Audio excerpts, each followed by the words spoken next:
The university garden, bathed in South Carolina's winter sunshine, is a sedate setting.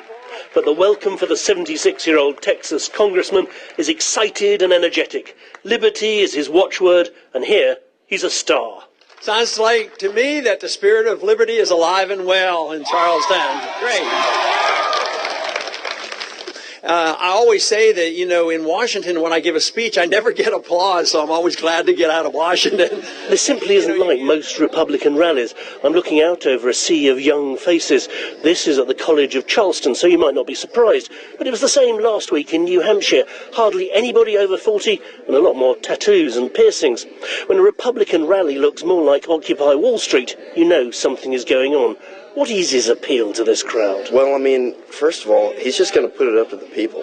He's going to bring it back to America the way it was when we were, founding this great country. And I like that. I like how he delivers it. He gives everything off with a zinger, and I like that. He's my man. Yeah, my brother talks about him all the time. He's at Wake Forest right now, and he's so jealous that I'm here to see this, so it's pretty cool.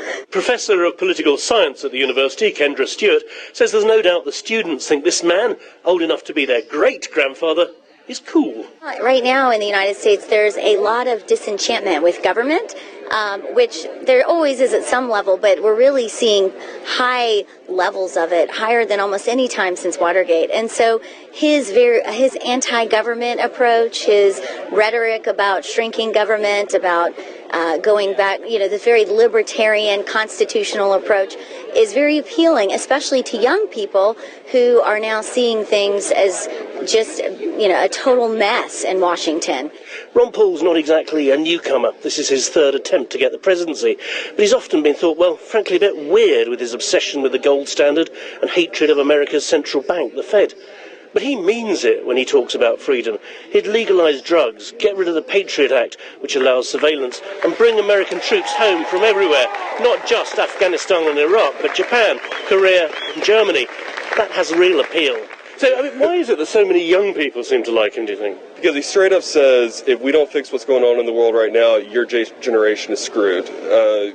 If we don't cut the debt, cut our spending, cut our bases, bring troops home, we're not going to have money for your generation, and you'll be paying all the debt back. But what appeals to a younger crowd is exactly what worries many Republicans, and some here. Some Republicans don't like his foreign policy in particular. Right. Do you think it is a bit of a stretch? I do think so, because you can go in saying you can take all the troops out from wherever they are now and try to reduce the budget, but that would take a long time, and you don't know if those countries would rebel, and he said we wouldn't be able to be attacked. And I think that doing such a drastic action such as that, it would make us more vulnerable. So I disagree with him when he says that. This is a confusing time for the Republican Party. But conservative talk radio commentator Jack Hunter, known here as the Southern Avenger, says the establishment just doesn't get it. Most Americans don't want to do what America's been doing for the last 10 to 15 years around the world as far as policing the world, nation building. They want to cut our debt, which requires not doing as much around the world. That's how Ron Paul can offer $1 trillion in cuts, and nobody else can do anything. They're offering no cuts. It's just rhetoric. Nice to meet you. Hello, good to meet you. So Ron Paul is mobbed by students who want his autograph as he tries to leave. There's long been a populist libertarian strain in American politics, opposed to just about all government limitations on liberty. So what does he think's going on now? Why do you think it is that young people seem to be going for your message? They like freedom. All the cheering doesn't win elections. Ron Paul is almost certainly not going to get his party's nomination. But he could be emboldened to stand as an independent. And there are many Americans who are ready to hear an anti-establishment message that not only sounds clear-cut and radical, but also puts money back in their pockets.